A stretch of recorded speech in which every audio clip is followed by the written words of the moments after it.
बंधो गुरुपद कंज कृपा सिंधु नर रूप हरि महामोहतम पुंज जासु बचंद विकर निकर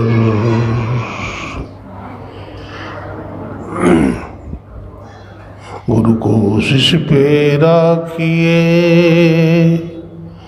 चलिए आज्ञा मान कह कबीर दास को तीन लोक भय नाही।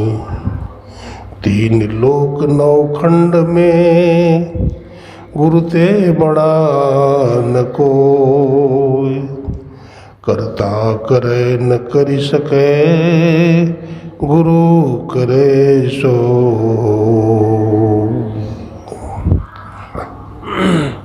बोलिए प्रेम से श्री सद्गुरु महाराज की, श्री सद्गुरु महाराज की, श्री सद्गुरु महाराज की।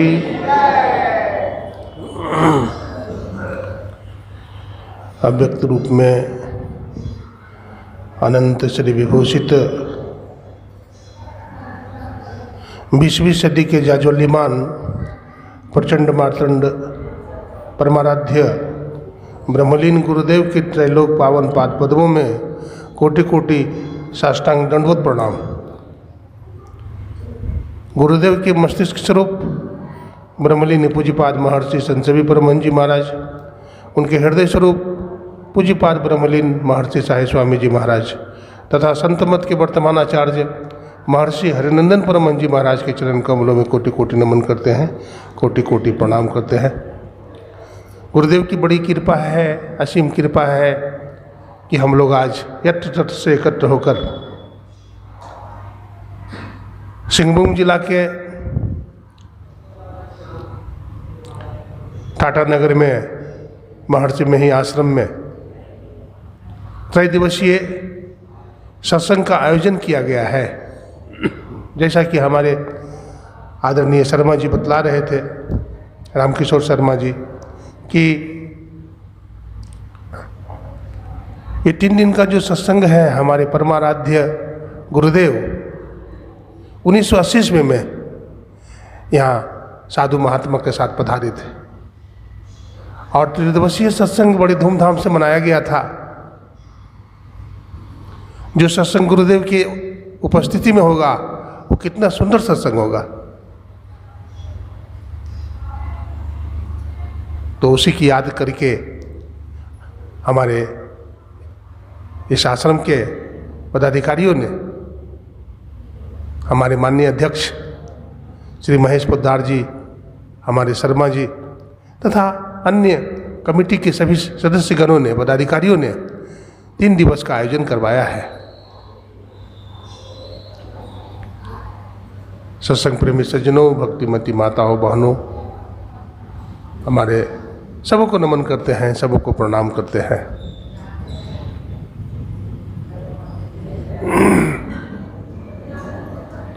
देखिए, सत्संग हमारे गुरु महाराज पूरे जीवन किए, सत्संग ध्यान, पूरे जीवन ध्यान किए, सत्संग किए और अपने ज्ञान का उपदेश, अपने इस ज्ञान को पूरी दुनिया में प्रचारित प्रसारित करते रहे। गुरुदेव कहते थे, संसार का हर प्राणी, हर जीव सुख चाहता है, शांति चाहता है, लेकिन सुख शांति बाहर में खोजता है। बाहर में कहीं भी सुख शांति नहीं है, तो सुख शांति कहाँ है? कहाँ? अपने भीतर में है, अपने अंदर में है। ईश्वर अपने अंदर में है, तो ईश्वर अपने अंदर में है, परमात्मा अपने अंदर में है, तो उनको खोजें। तो खोजने के लिए आप संत सद्गुरु के शरण में जाएं। पहले ऐसे सद्गुरु के शरण में जाएं जिन्होंने परमात्मा को जाना है, अपरोक्षानुभूति किया है, साक्षात्कार किया है। ऐसे संत शिरोमणि के शरण में हम जाएंगे, उनसे दीक्षा लेंगे और दीक्षा लेकर ध्यान साधना करेंगे तो हम भी एक दिन उस तत्व को प्राप्त कर लेंगे, उस परमेश्वर को प्राप्त कर लेंगे जहाँ जाकर के जीवन के सब दुख, दैहिक दैविक भौतिक तापा और राम राज काहू नहीं व्यापा, ये तीनों प्रकार के जो ताप है, दुख है, उमट जाते हैं। जीव सदा के लिए सुखी हो जाता है। सत्संग की बड़ी महिमा है।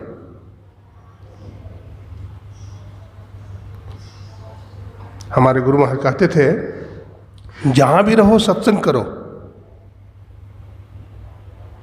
अगर सत्संग को तूने पकड़ लिया तो समझो परमात्मा की डोर को तूने पकड़ लिया।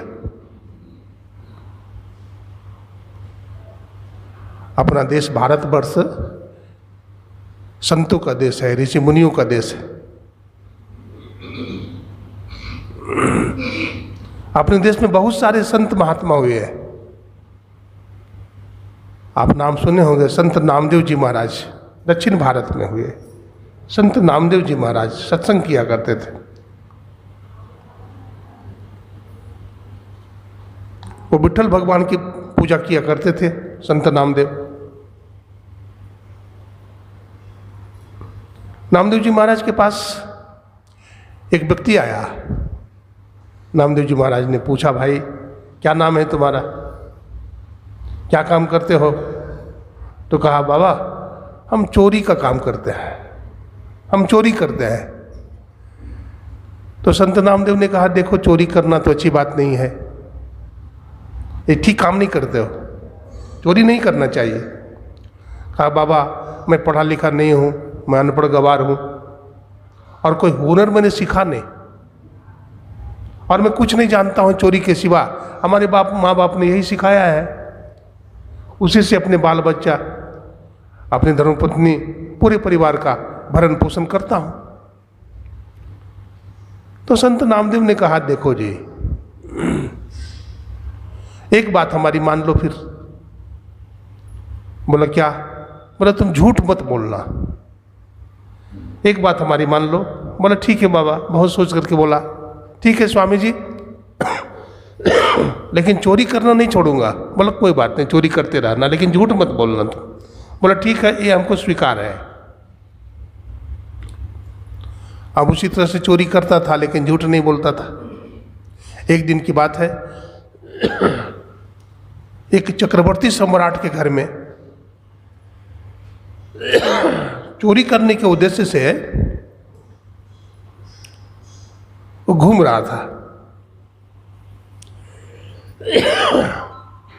तो रास्ते में एक सज्जन ने कहा, भाई रात्रि के 12 बज रहे हैं, तुम अभी तक क्यों घूम रहे हो, क्या बात है?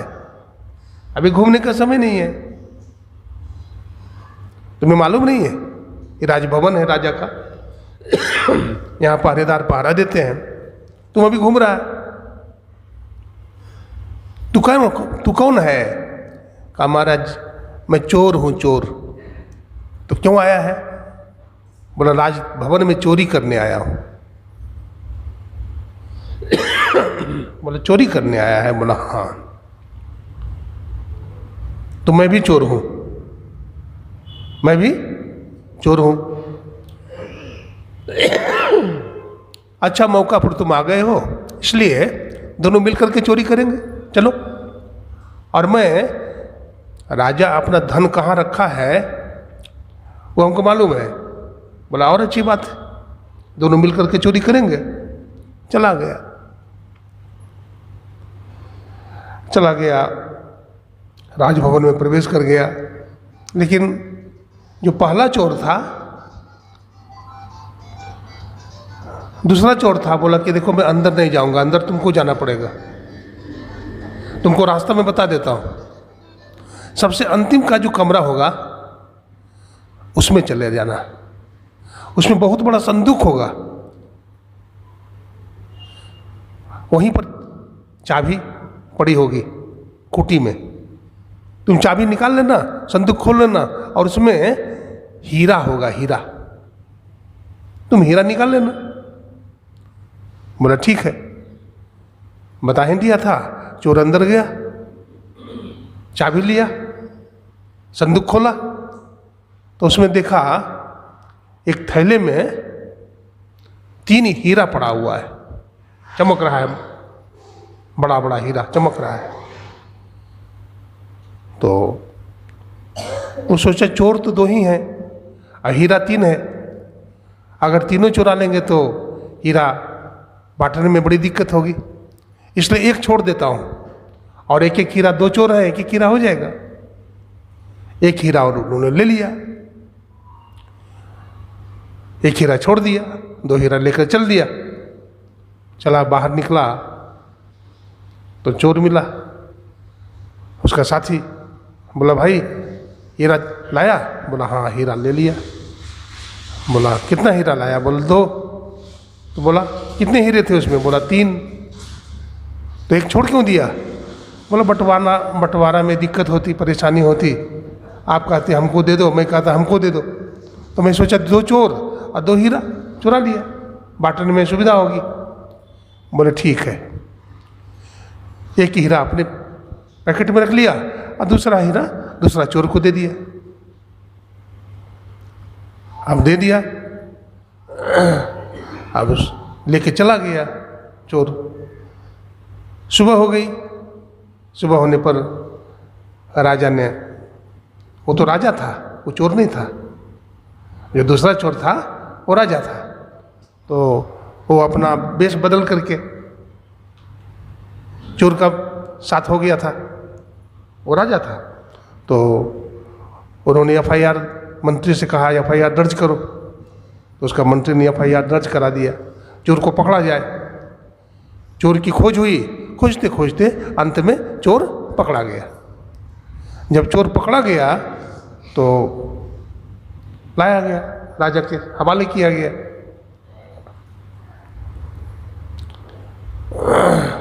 राजा ने उससे पूछा भाई तुम चोर हो जी? बोला हाँ महाराज मैं चोर हूँ। तो हीरा तुम ही चुराया है? बोला हाँ हीरा मैं ही चुराया हूँ। तो राजा सोचता है कि कैसा चोर है, चोरी भी करता है और कहता मैं चोर हूँ।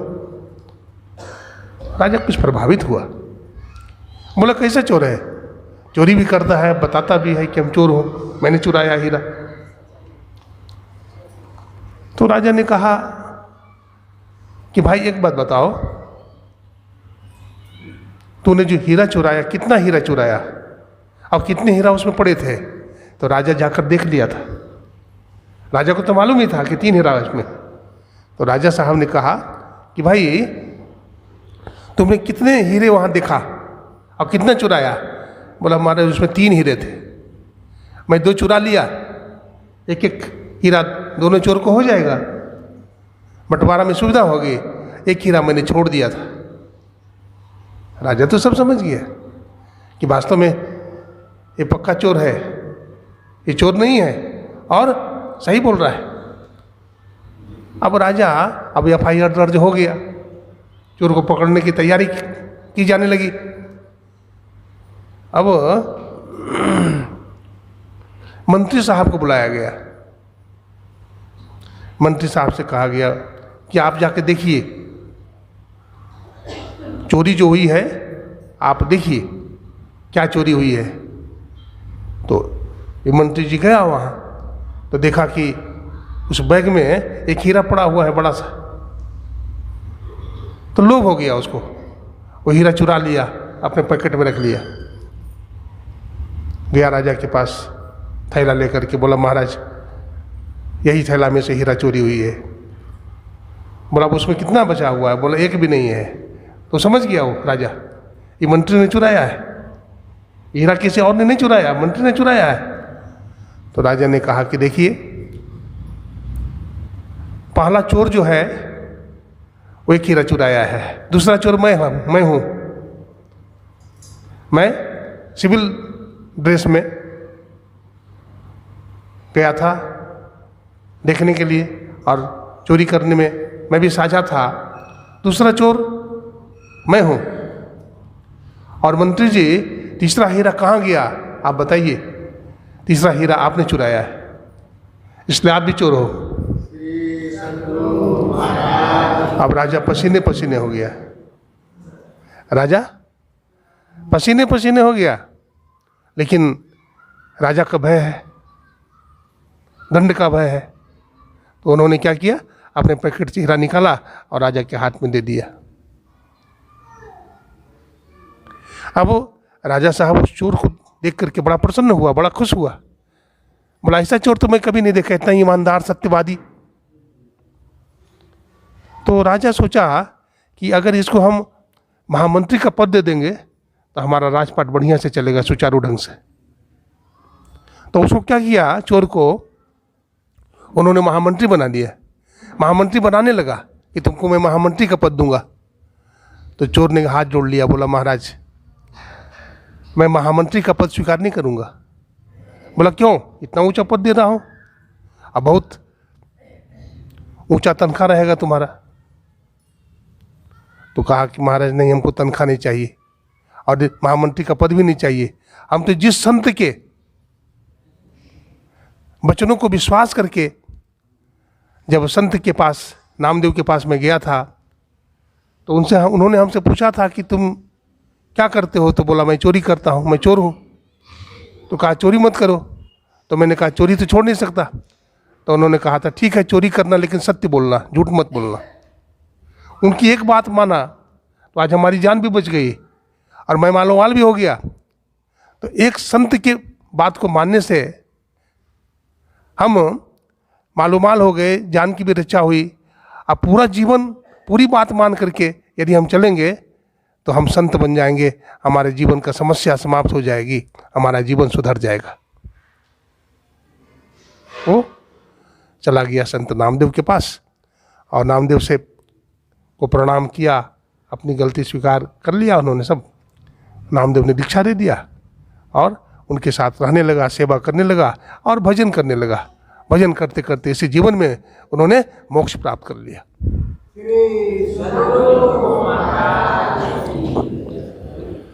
तो अच्छी संगति में रहना चाहिए। सठ सुधर ही सत्संगति पाई, पारस परसि कुधा तु सुहाई। सठ से सठ व्यक्ति भी सत्संग पा करके सुधर जाता है। तात स्वर्ग अपवर्ग सुख, धैर्य तुला एक अंग, तुलनता ही सकल मिली, जो सुख लब सत्संग। स्वर्ग के सुख को एक पलड़ा पर रखिए, सत्संग के एक क्षण के सुख को दूसरा पलड़ा पर रखिए, तो सत्संग में इतना सामर्थ्य है कि सत्संग का पलड़ा झुक जाता है।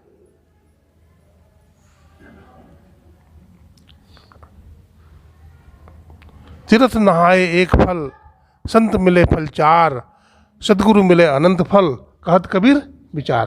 तीर्थ नहाने से एक फल मिलता है। कितना हो तीर्थ में आप घूमिए, कल्याण होने वाला नहीं है। कबीर साहब कहते कोटि कोटि तीर्थ करे, कोटि कोटि कर धाम, जब लगी संतन से यही, तब लगी सरे न काम। कोटि कोटि तीर्थ करे, करोड़ों तीर्थ कर लीजिए आप और करोड़ों धाम में चले जाइए आप, लेकिन जब तक संत की सेवा नहीं करेंगे, संत के शरण में नहीं जाएंगे, तब तक आपका कल्याण होने वाला नहीं है। 33 करोड़ देवी देवता की पूजा कोई कर सकता है? आप कर लीजिए, लेकिन आपको मोक्ष नहीं मिलेगी। भगवान शिव कहते हैं पार्वती से, हे पार्वती, कहते सबसे बड़ा लाभ क्या है प्रभु बताइए। माता पार्वती कैलाश पर्वत पर पूछ रही भगवान शिव से कि दुनिया में सबसे बड़ा लाभ क्या है। तो क्या कहते हैं भगवान शंकर, गिरिजा संत समागम, समन लाभ कछुआन, बिनु हरि कृपा न होय सो, गावहि वेद पुराण। हे गिरिजा, हे पार्वती, इस संसार में सत्संग से बढ़कर के और कोई दूसरा लाभ नहीं है। सबसे बड़ा लाभ किसमें है? सत्संग में सबसे बड़ा लाभ है। गिरिजा संत समागम, समन लाभ कछुआन, बिनु हरि कृपा न होय सो, गावहि वेद पुराण। भगवान शिव कहते हैं, हे पार्वती, ब्रह्मा जी के एक मुख करोड़ हो जाए और करोड़ों मुख में करोड़ों जिह्वाएं हो जाए, और लिखने के लिए उनकी जिह्वा पर करोड़ों सरस्वती और गणेश विराजमान हो जाए और लिखना लगे, लिखना प्रारंभ करें, तो सत्संग की महिमा का वर्णन नहीं कर सकते, लिख नहीं सकते।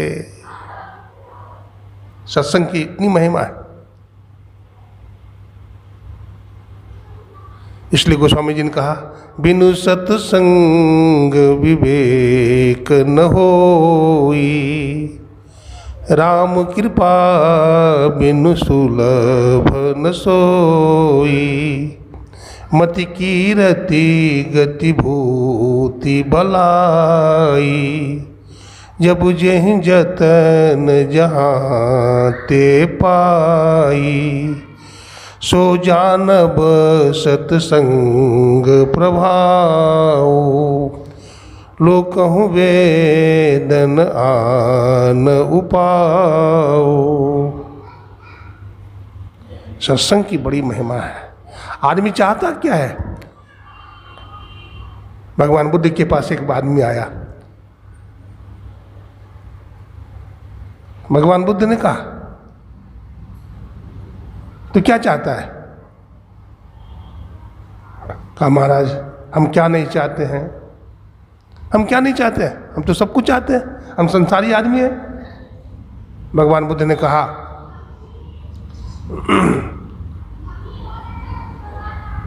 तो अच्छी बुद्धि चाहता है? बोला, हाँ महाराज हम अच्छी बुद्धि चाहते हैं। तुम अपना नाम चाहता है दुनिया में? बोला, हाँ दुनिया में नाम चाहते हैं, ख्याति चाहते हैं। तुम अपना मोक्ष चाहता है? बोला, हाँ मोक्ष पाना चाहते हैं। दुर्गति कौन चाहेगा? फजीहत कौन चाहेगा? हम अपनी सदगति चाहते हैं, मोक्ष चाहते हैं।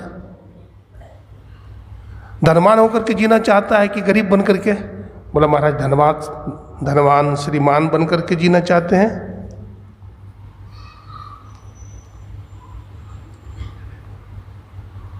कहा, ये सब चीज सत्संग से मिलता है। तू भलपन चाहता है, अपना भलाई चाहता है? बोला, हाँ। तू शीलवान होकर के जीना चाहता है दुनिया में, चरित्रवान? बोला, हाँ चरित्रवान होकर के जीना चाहते हैं। तो बोला, ये सब सत्संग से मिलता है, ये सब चीज सत्संग से मिलते हैं, इसलिए सत्संग किया करो।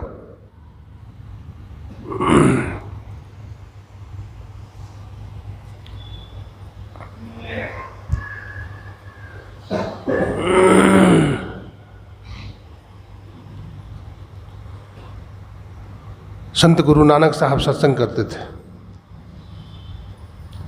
संत कबीर साहब भी सत्संग करते थे, सभी संत, भगवान राम, भगवान कृष्ण, सब सत्संग करते थे।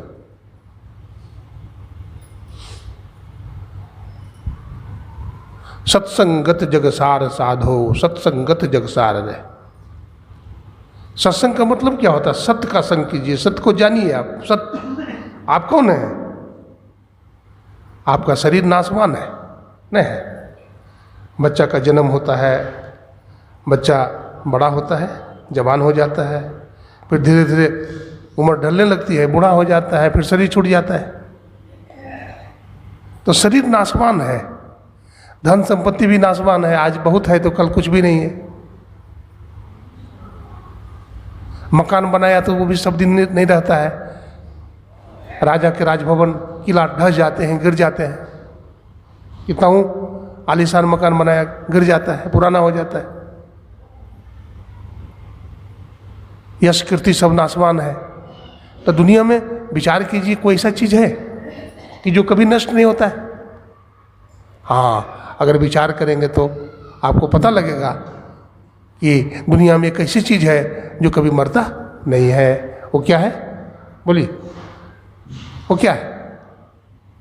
अपनी आत्मा। अपनी आत्मा, आत्मा कभी मरती नहीं है, इसका जन्म भी नहीं होता है। ये आत्मा अजर अमर है। देखिए, हम जीवित हैं तभी नहीं इसका मान सम्मान है। अगर शरीर छूट जाए किसी का, घर वाला भी यहाँ है लेकिन उसको क्या करेगा? माला पहनाएगा? माला तो पहना भी देगा, चलिए मुर्दा को भी माला पहना देते हैं, लेकिन रखेगा घर में? नहीं रखेगा। भूत हो घर खई हो, अब भूत बन गया। अब हमारे पति देव थोड़े हैं, अब हमारा बेटा थोड़े है, अब हमारी बेटी थोड़े ही है, अब तो मुर्दा हो गया, भूत बन गया। जादिन मन पंछी उड़ गए हैं। बाबा सूरदास जी महाराज कहते हैं जादिन मन पंछी उड़ गए हैं, जिस दिन शरीर रूपी पिंजड़ा को छोड़ देगा जीवात्मा, वो मुर्दा बन जाता है।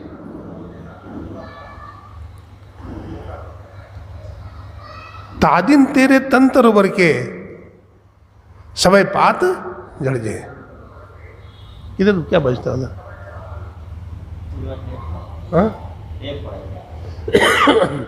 तादिन तेरे तंत्र वर के सवय पात जड़ जे हैं, जादिन मन पंछी उड़ गए हैं। जिन पुत्रन को बहुविधि पाल्यो देवी देव बनी है। जिस बेटा को इकलौता बेटा है तो देवी देवता से मनौती मनाते हैं, हे प्रभु ये स्वस्थ रहे, ये दीर्घायु हो, यशस्वी हो, देवी देवता से मनौती मनाते हैं। तो हिले बांसुरियों खोपड़ी में आशीष पाड़ बिक रही हैं। वही अग्नि संस्कार करेगा न, बाप के मुंह में अग्नि देता है, माँ के मुंह में अग्नि देता है बड़ा बेटा, और शमशान घाट गए होंगे तो सिर फट जाता है धड़ाम से, आवाज होती है, शीश फाड़ बिखरे हैं, जादिन मन पंछी उड़ जाए। जिस बेटा बेटी को बहुत पाल रहे हो, एक गिलास पानी नहीं पिलाएगा, याद रखिए। हाँ, सेवा नहीं करेगा, कोई कोई बेटा करेगा। कौन करेगा? जो सत्संग करेगा, जिसको आप सत्संग का संस्कार देंगे, जिसको संत सदगुरु से दीक्षा दिलवाएंगे आप, वो धर्म कर्म को समझेगा और आपकी सेवा भी करेगा और दुनिया की भी सेवा करेगा।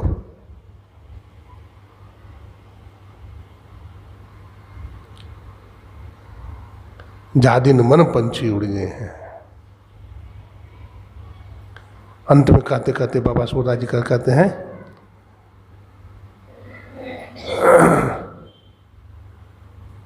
संतन में कछु पई हैं, अजहू मूढ़ करो सत्संगति। हाँ, संतन में कुछ पई हैं और जादिन मन पंच। अरे मूढ़ व्यक्ति, अगर कुछ पाना चाहता है तो सत्संग करो, ये तुम्हारी अपनी संपत्ति है, प्राप्त करो। जादिन मन पंछी उड़ गए।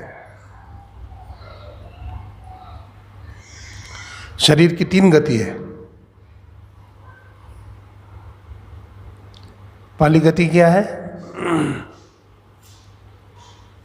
3 तरह से शरीर को जलाते हैं ना, या तो जला देते हैं अग्नि संस्कार, या तो जमीन के अंदर गाड़ देते हैं, या तो फिर जल में दफन कर देते हैं। जला देते हैं तो एक मुट्ठी राख बन जाता है, अगर जमीन के अंदर गाड़ देते हैं तो सड़ पच कर मिट्टी बन जाता है, नहीं तो भी मिट्टी ही है, और अगर जल में दफन कर देते हैं तो घड़ियाल मछली खा जाती है और विष्ठा कर देती है, फिर मिट्टी ही बन जाता है। तो तीनों रूप में मिट्टी है। मनुष्य का शरीर क्या है? एक मुट्ठी मिट्टी है, लेकिन गुमान कितना है, अहंकार कितना है? नहीं, यही गुमान, यही गांठ है, यही अहंकार गांठ है। इसी गांठ के कारण, इसी अहंकार के कारण आदमी को मोक्ष नहीं मिलता है। इसी कारण जीव बहिर्मुख है। इसलिए उपनिषद के ऋषि ने कहा कश्चित धीरा प्रत्येगात्माद मैं क्षत दावृक चक्षु मृतत्व मिच्छन। कोई कोई धीर पुरुष बंद नेत्र वाला होकर और आत्मा का दर्शन करते हैं, ध्यान भजन करते हैं, ध्यान भजन करते हैं और आत्मा का दर्शन करते हैं।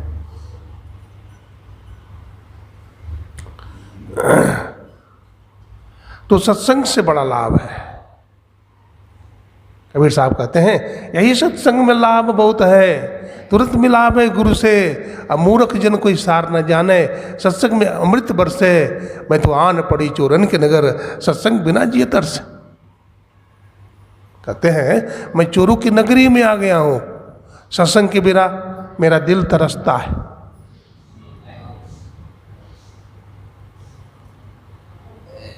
तो मानव का शरीर क्या चोर की नगरी है? हाँ, चोर की नगरी है।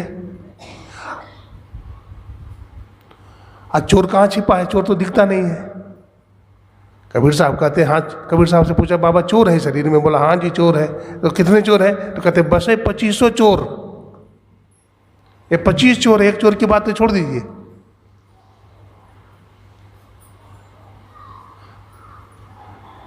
चोर चोरी कब करता है? रात में नहीं। अज्ञान में आदमी चोरी करता है। उसको ज्ञान हो जाए तो चोरी करेगा? नहीं करेगा। दिन में चोरी नहीं करेगा, डर है।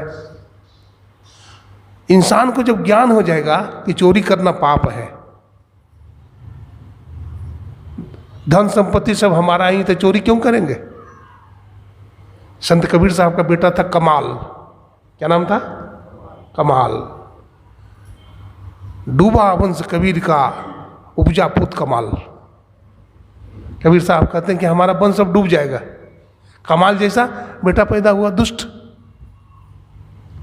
रात में चोरी करता है कमाल। कबीर साहब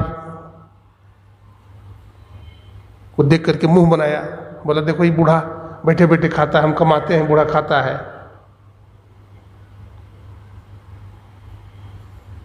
बाप को जगाया। कबीर साहब ध्यान में बैठे थे। बोला ए बूढ़ा उठो, चलो चोरी करने के लिए, बैठे बैठे खाएगा। तो कबीर साहब चल दी। गया एक घर में, सिंध मारा। पहले सिंध मारते थे, दीवार को तोड़ देता था, खंती से गैता से तोड़ देता था, तोड़ दिए। अंदर घुसा और चावल और दाल निकाला। बोला लो उठाओ। तो कबीर साहब खड़े हैं, उठाते ही नहीं। बोला उठाओ ना बूढ़े। तो कबीर साहब कहते हैं भाई क्या उठाने, कहाँ ले जाना है? बोला अपना घर ले चलेंगे। बोला ये अपना ही तो है। कबीर साहब क्या बोलते हैं? ये अपना ही तो है। तो अपना है तो चोरी क्यों करें? जिसको ये समझ में आ जाएगा सब धन हमारा ही है, सब घर हमारा ही है, वो दूसरे के घर में आग लगाएगा? दूसरे के घर में तो आग वही लगाता है जो ये समझता है हमारा घर नहीं है। दूसरे को धोखा वही देता है जो समझता है अलग है। भैंसा को मारने लगा एक किसान। तो कबीर साहब उछलते थे। बोला रे हमें चोट लग रही है। बोला मारते हैं भैंसा को चोट तुमको लगती है? देखा पीठ तो पूरा दाग लगा पड़ा हुआ है कबीर साहब के पीठ में। आत्मवत सर्वभूतेषु मातृवत परदारेषु। अपनी आत्मा के समान जो सबको देखता है, अपनी माता बहन के समान जो सबको देखता है, और दूसरे के धन दौलत को ईटा पत्थर के समझता है। मातृवत परदारेषु लुष्टवत परद्रव्येषु। आत्मा के समान सबको देखता है। जो ऐसा देखता है वही पंडित है, वही ज्ञानी है।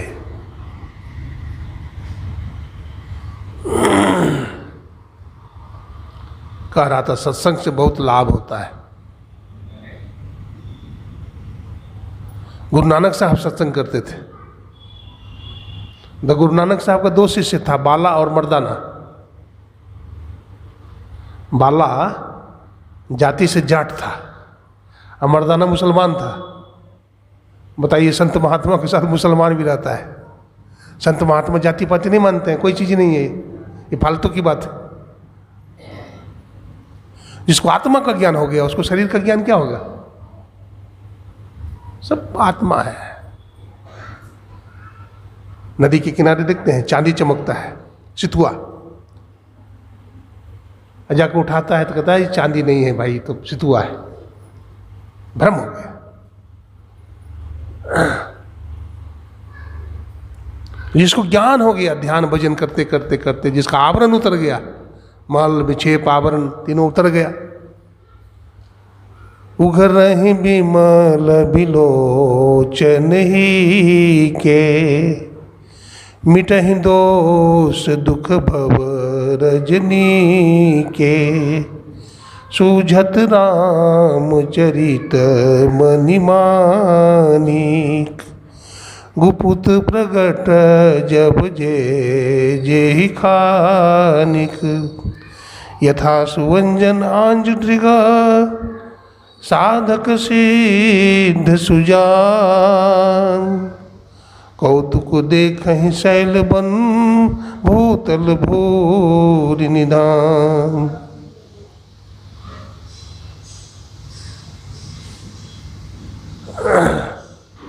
जंगलों में तमाशा देखते हैं संत महात्मा, तमाशा देखते हैं। अंदर में घट बिच अजब तमाशा है साधो, घट बिच अजब तमाशा।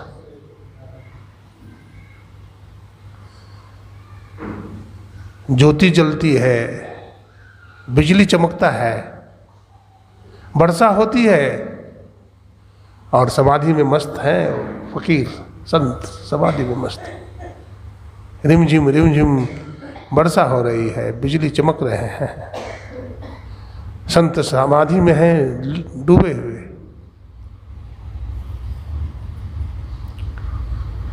कितना आनंद आता होगा। जब से अनहद घोर सुनी, जब से, कबीर साहब कहते हैं, जब से मैंने परमात्मा की आवाज को सुना। गोरखनाथ ने इस आवाज को क्या कहा? परमात्मा की आवाज कैसी है? तो बच्चा की तरह आवाज है।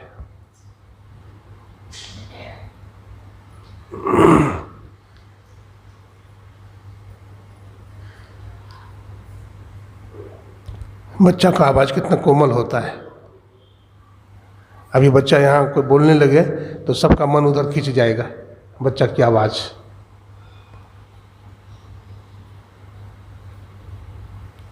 गगन शिखर मह बालक बोलहि, बाका नाम धरोगे कैसा।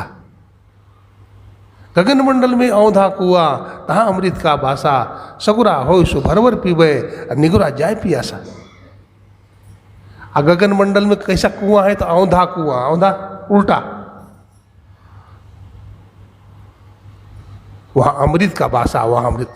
सुखमन के झीना नाल से, अमृत की धारा बही रही। मीन सूरत धार धरी भा, ठास शिरा चढ़ रही। सुखमन के झीना नाल से, कहते सुखमन के झीना मन बारीक, नाल से अमृत की वर्षा हो रही है, अमृत की धारा प्रवाहित हो रही है। कौन पीता है? गगनधार गंगा बहे। पीता कौन है? जो योगी लोग हैं, वो इस अमृत का पान करते हैं।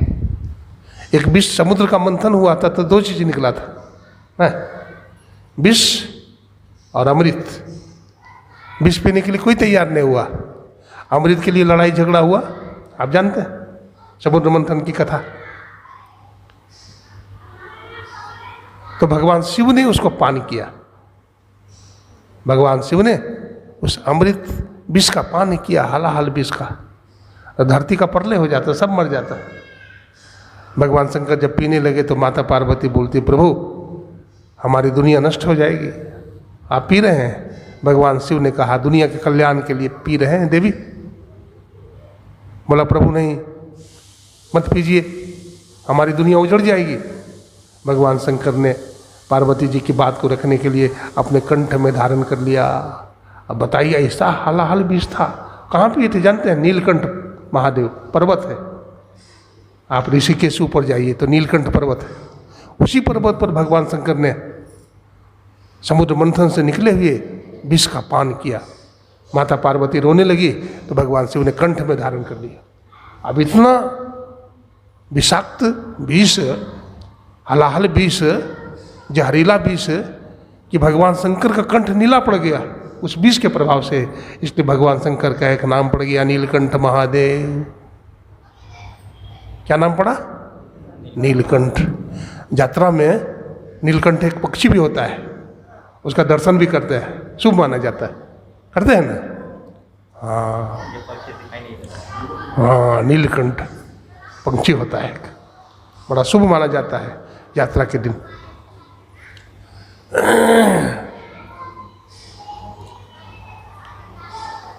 तो संत महात्मा भी सत्संग करते थे, हमारे गुरु महाराज भी सत्संग करते थे।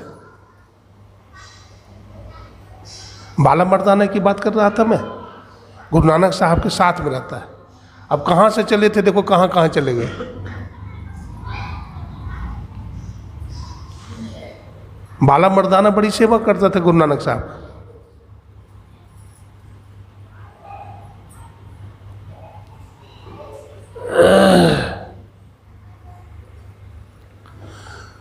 एक नगर में पहुंचे गुरु नानक साहब, बड़ी धूमधाम के साथ सत्संग हुआ।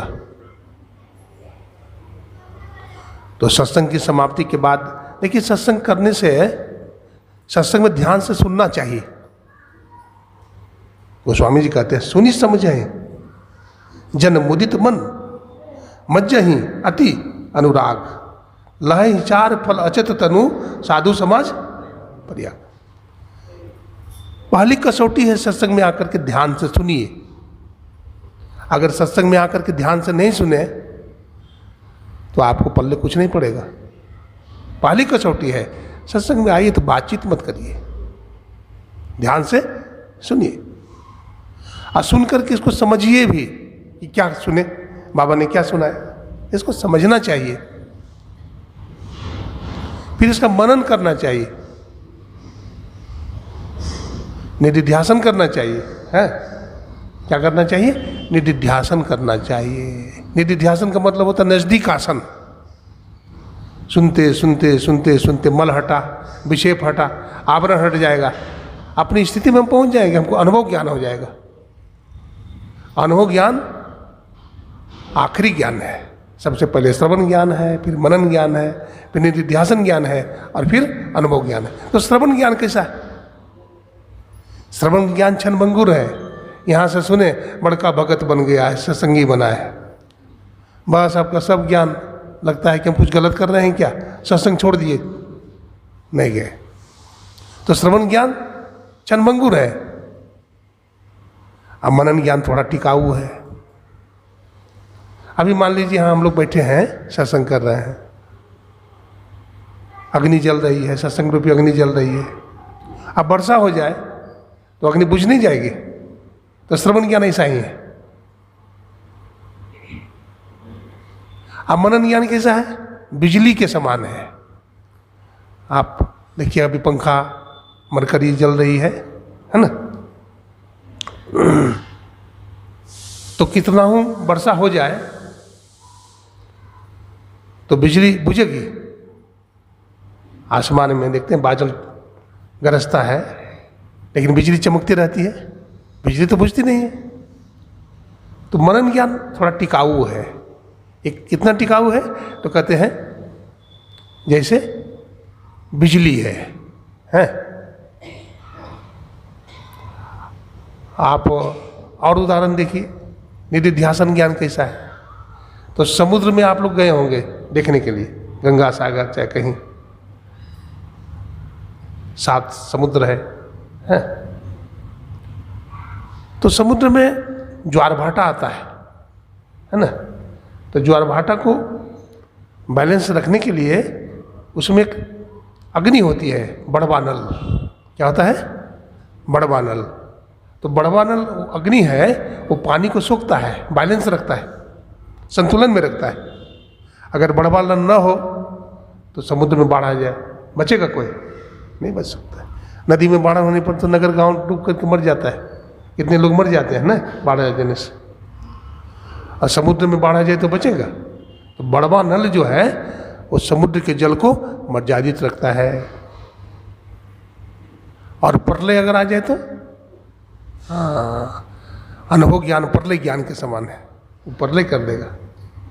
यही अनुभव ज्ञान भगवान शंकर ने प्राप्त किया। माता पार्वती पूछ रही है, प्रभु आपका अनुभव क्या है?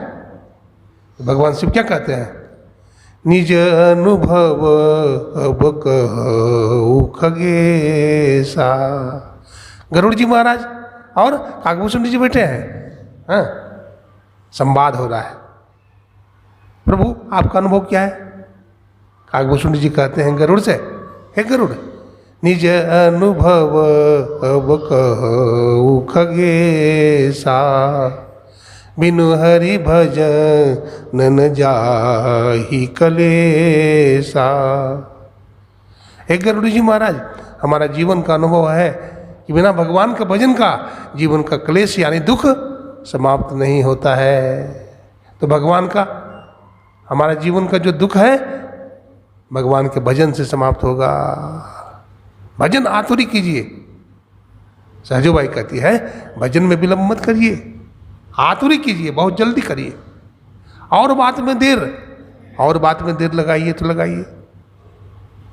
कबीर साहब ने तो कहा टाला टूला दिन गया और ब्याज बढ़ता जाए, ब्याज बढ़ते चला जाएगा, ब्याज पर चक्रवृद्धि ब्याज लग जाएगा, ब्याज का भी ब्याज। इसलिए टालिए नहीं भजन को, सत्संग को मत टालिए, इसको शीघ्राति शीघ्र कीजिए, विलंब नहीं कीजिए। अब भगवान शंकर से माता पार्वती ने पूछा आपका अनुभव क्या है? तो भगवान शिव ने क्या कहा? उमा कहो मैं अनुभव अपना, सतहरि भजन जगत सब सपना। हे पार्वती, हमारे जीवन का अनुभव पूछती है तो हमारा अनुभव यही है कि बिना भगवान के भजन का जीवन का दुख दूर नहीं होता है। भगवान का भजन कीजिए, आत्मचिंतन कीजिए, आप कौन हैं इसको जानिए। तो गुरु नानक साहब की बात करते करते इधर आ गया मैं। बाला मर्दाना साथ में रहता है।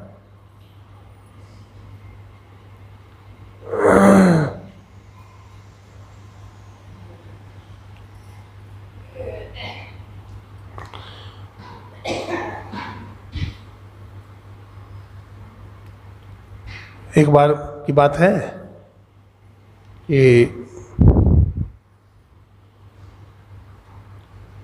एक जो राजा था,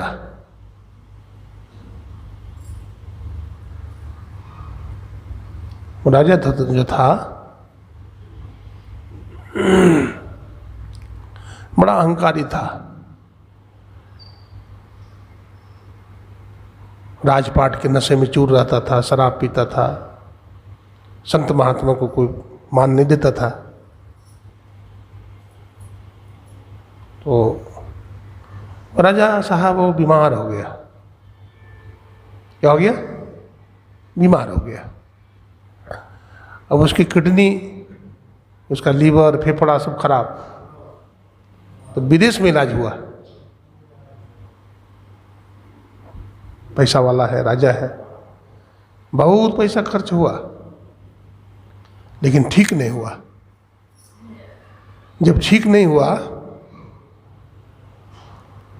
अपनी पलंग पर लेटा रहता था, चिल्लाते रहता था दर्द के मारे। तो उसका जो मंत्री था, बाहर से आवाज आई, कोई वैद्य हाथ लगा रहा था, किसी भी प्रकार का रोग बीमारी हो हम ठीक कर देंगे।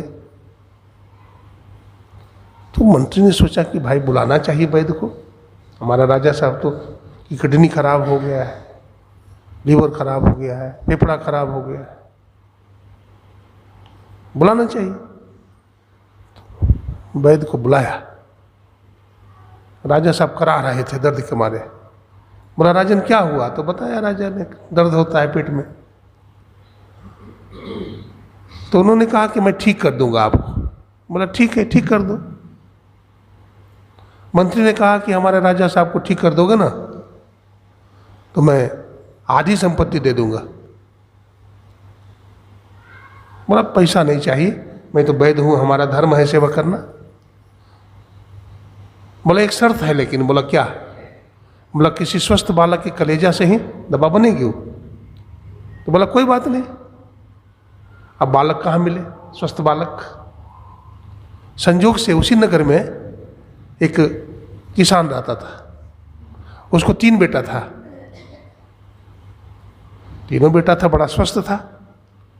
तो पति पत्नी ने सोचा कि राजा साहब बीमार है, और हम गरीब हैं, हमको 3 बेटा है। राजा भगवान होता है तो वो अपना एक बेटा को दे देंगे बलि के लिए। तो बाप ने कहा छोटका को दे दो, तो माँ बोलती खबरदार, छोटका को हम नहीं देंगे। माँ बोलती बड़का को दे दो, तो बाप बोलता खबरदार, बड़ा हमको प्यारा है, छोटा वाला माँ को प्यारा है। तो बोला बिचला को दे दो। तो बिचला जो था ना माँ को प्यारा था ना बाप को प्यारा था, वो गुरु का प्यारा था। वो बड़ा वैष्णव था, मांस मछली नहीं खाता था, सत्यवादी था, बिना पूजा पाठ किए हुए, बिना मुंह में तुलसी दल डाले कुछ खाता नहीं था, गले में तुलसी का माला रखता था, वैष्णव था। तो माँ बाप ने उसको कहा ले जाओ इसको, और उसकी उम्र थी 10 साल की। तो उसको जल्लाद जो है हाथ में हथकड़ी लगा कर ले जाने लगा। तो बच्चा ही तो था 10 साल का। वो बच्चा माँ का हाथ पकड़ लिया, बाप की धोती पकड़ ली। तो माँ बाप ने कहा बेटा तुमको हम बेच दिए हैं, जाओ। क्या कहा? तुमको हम बेच दिए हैं, तू जा। ले गया और उसको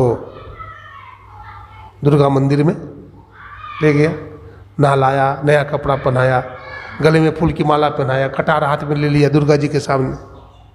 अब उसका गर्दन काटेगा, कलेजा निकलेगा।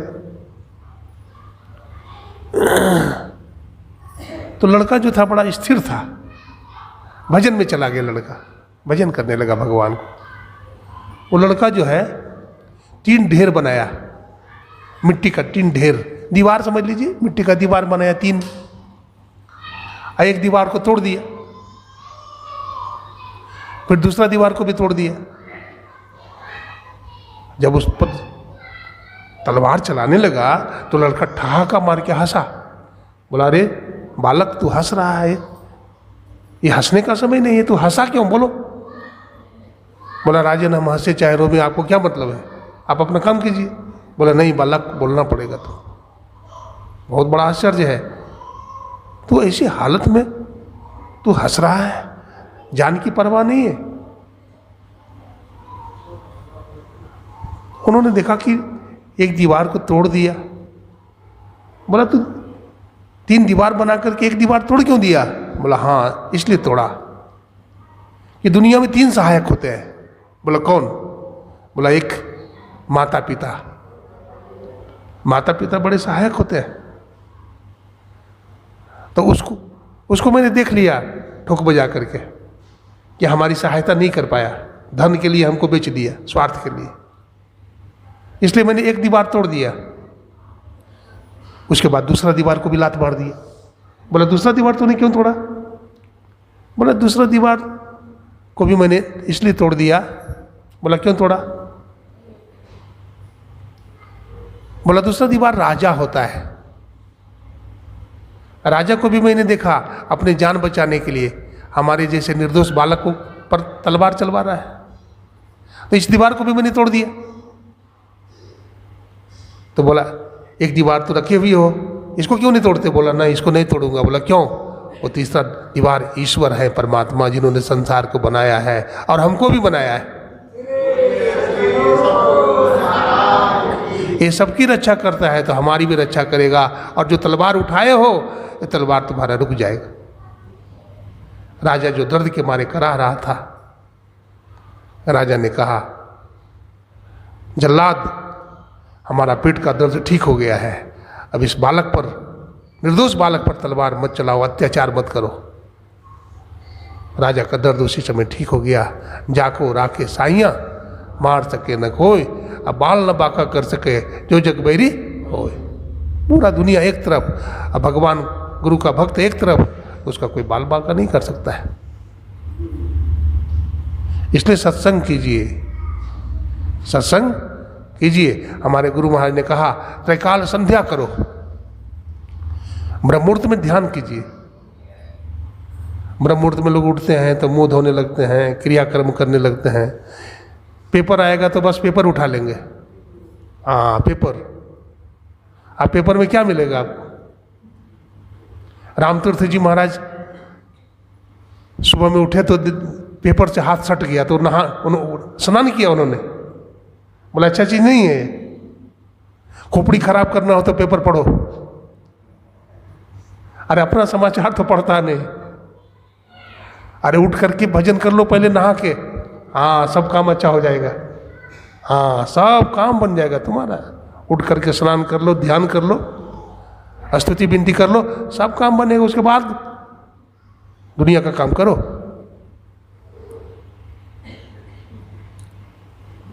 बड़ा संस्कारी बच्चा है। देखो ये वो सच्चिदानंद जी का बेटा है आनंद, और हमारे रमेश भाई हैं कोषाध्यक्ष, उनका बेटा, उनका पोता है, वो भी देखिए सेवा में ही लगा रहता है। अपना पोता को, दोनों पोता का सेवा में लगा दिए हैं। हमारे सूरज है वो लड़का सामने में बैठा है, छोटा छोटा बच्चा है, सब बड़ा संस्कारी बच्चा है। सब ये संस्कार है। अपने बच्चों को अच्छा संस्कार दीजिए तो सेवा करेगा आपकी, और संस्कार अच्छा नहीं दीजिएगा तो धर्म कर्म समझेगा नहीं, आपकी सेवा भी थोड़े करेगा, समाज की सेवा थोड़े करेगा। जो निष्कामी आदमी होता है वो दुनिया की सेवा करता है। जिसको ये समझ में आ गया है हर जीव में ईश्वर है, हर जीव में परमात्मा है, वो सबकी सेवा करेगा, किसी को धोखा नहीं देगा। बंगला में कहावत है, धोखा दीबेन धक्का खाबेन। धोखा दोगे तो धक्का मिलेगा तुम्हें। हर जीव में ईश्वर है, हर जीव में परमात्मा है। हम में राम, तुम में राम, सब में राम समाया, और सबसे कर लो प्रेम, जगत में कोई नहीं पराया। एक बाग के फूल हैं सारे, एक हमारा माली, और दाना पानी देने वाला एक हमारा दाता। न जाने किस मूर्ख ने है हमको लड़ना सिखाया। हम में राम, तुम में राम, सब में राम समाया, सबसे कर लो प्रेम, जगत में कोई नहीं पराया। तो ब्रह्ममुहूर्त में उठ करके ध्यान कीजिए, अपराह्न काल में भी ध्यान कीजिए, और सायंकाल में ध्यान कीजिए, त्रैकाल संध्या कीजिए। और गुरु महाराज ने कहा कि 5 पाप नहीं कीजिए, व्यभिचार, चोरी, नशा, हिंसा, झूठ। ये 5 पाप से अपने आप को बचाइए। अगर इतना आप करते हैं तो आपके अंदर में प्रवेश हो जाएगा, आप अंतर्मुख हो जाएंगे। हाँ, ध्यान भजन करने वाला, सत्संग करने वाला अंतर्मुखी हो जाता है। वो ज़्यादा बकबक नहीं करेगा किसी से ना, वो बकबक करेगा नहीं, वो जप में लगा रहेगा। समय मिलेगा तो बैठ के जप कर लेगा, एकांत में बैठ करके ध्यान कर लेगा। और झूठ तो उसका ऐसे ही छूट जाएगा, झूठ तो उसका यूं ही छूट जाता है।